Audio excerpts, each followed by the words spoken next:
સમાજમાં નેતાઓના વર્ચસ્વની લડાઈમાં હવે સમાજ વહેંચાયો છે। દિલ્હી અને બોટાદમાં 2 સંમેલનથી કોળી સમાજમાં કાંટા પડ્યાની ચર્ચાઓ થઈ રહી છે।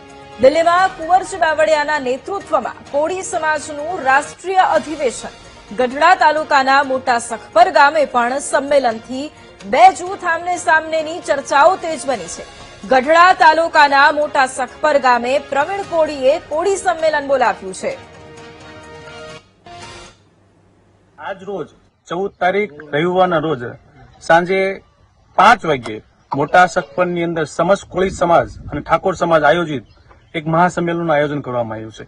આ આયોજનની અંદર પરવીણભાઈ મકવાણા ઉપર થયેલા અન્યાયને ન્યાય આપવા માટે છે। બોટાદ જિલ્લાની અંદર કોળી સમાજની આર્થિક, સામાજિક, ધાર્મિક, રાજકીય અને શૈક્ષણિક એકતા દેખાડવાનું આયોજન છે। વિશેષ વાત કરીએ તો કે ગુજરાત રાજ્યની અંદર કોળી સમાજ ઉપર થયેલા ખોટા કેસો જેમ હળદર, વિંછિયા, કોટડા, લાઠી, સુરત અને માંગરોળ એ તમામ કેસો પાછા ખેંચવા માટેની માંગણી છે।